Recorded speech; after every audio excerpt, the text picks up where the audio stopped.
Kematian Ratu Elizabeth II dari Inggris tengah menjadi sorotan dunia. Pemakaman Sang Ratu akan menjadi acara besar yang akan dihadiri oleh para pemimpin dunia. Melansir Yahoo News, ada 3 negara yang tidak diundang kerajaan Inggris untuk menghadiri acara pemakaman Ratu Elizabeth. Mereka adalah Rusia, Belarus dan Myanmar.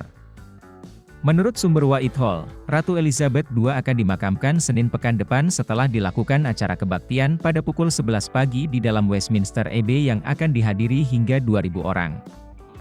Anggota senior keluarga kerajaan diharapkan untuk mengikuti peti mati, seperti yang mereka lakukan untuk pemakaman Diana, Putri Wales dan Duke of Edinburgh. Kepala negara, Perdana Menteri dan Presiden, bangsawan Eropa dan tokoh-tokoh penting dari kehidupan publik akan diundang untuk berkumpul di biara, yang dapat menampung 2.000 jemaat.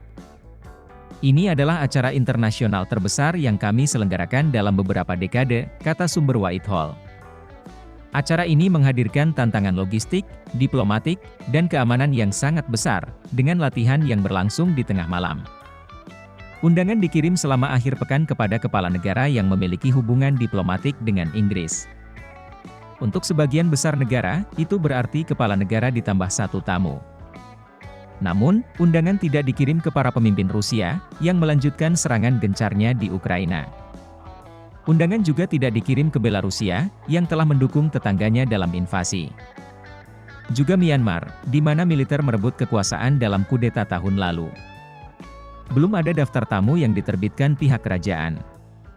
Akan tetapi, Presiden Amerika Serikat Joe Biden termasuk di antara yang pertama menyatakan bahwa dirinya akan terbang bersama sang istri Jill.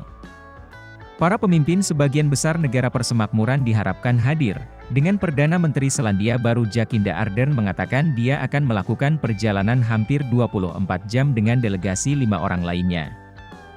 Rekan-rekannya dari Kanada dan Australia, Justin Trudeau dan Anthony Albanese, juga telah mengkonfirmasi kehadiran mereka. Albanese mengumumkan bahwa dia tidak akan bepergian sendirian.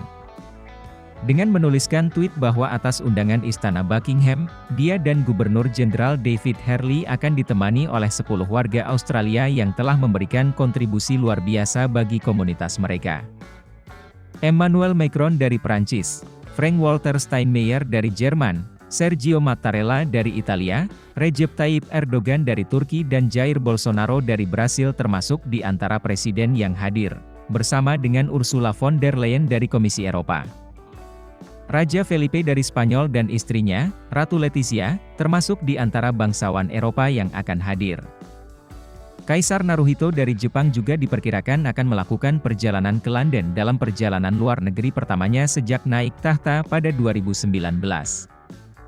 Daftar tamu untuk upacara peringatan Duke of Edinburgh dapat memberikan gambaran tentang siapa lagi yang akan datang.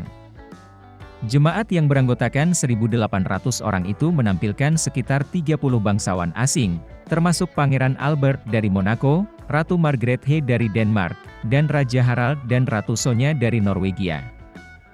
Tetapi perjalanan itu tidak akan dilakukan oleh Presiden Ukraina Volodymyr Zelensky, yang mengambil waktu untuk mengatur perlawanan negaranya melawan pasukan Presiden Rusia Vladimir Putin untuk menandatangani buku belasungkawa untuk Ratu. Waktu kedatangan akan bervariasi dari pemimpin ke pemimpin, kata Downing Street. Pergerakan sejumlah besar pemimpin dunia akan tetap menjadi rahasia yang dijaga ketat, tetapi satu laporan mengklaim banyak yang akan terpaksa parkir di tempat tujuan di luar ibu kota sebelum diangkut ke pusat kota London dengan bus. Menurut Politico, para pemimpin dunia telah didesak untuk terbang ke Inggris menggunakan penerbangan komersial dan dilarang menggunakan helikopter untuk berkeliling karena wilayah udara yang terbatas. Padahal Presiden Biden diyakini telah diberikan dispensasi khusus. Perdana Menteri Inggris Liz Truss diperkirakan tidak akan mengadakan pertemuan bilateral formal dengan para pemimpin dunia selama masa berkabung, tetapi mungkin ada percakapan informal yang terjadi. Ratu akan disemayamkan di Westminster Hall dari Rabu hingga Senin ketika peti matinya akan dibawa dalam prosesi dari Istana Westminster ke Westminster Abbey untuk upacara pemakaman. Ratusan ribu orang diperkirakan akan berbaris di jalan-jalan ibu kota selama pemakaman. Melansir The Telegraph, Korea Utara telah diundang ke pemakaman mendiang Ratu. Duta Besar Pyongyang akan menerima undangan, demikian juga utusan Iran dan Nikaragua. Inggris dan Korea Utara menjalin hubungan diplomatik pada tahun 2000 setelah 60 tahun tanpa kedutaan. Undangan tingkat duta besar, yang dikeluarkan alih-alih undangan kepada kepala negara, dapat mencerminkan ketegangan diplomatik. Baik program nuklir Iran dan Korea Utara telah menjadi sumber ketegangan dengan Inggris dan Barat yang lebih luas. Bahkan jika undangan itu diberikan kepada Kim Jong-un, pemimpin kerajaan yang tertutup itu jarang bepergian ke luar negeri.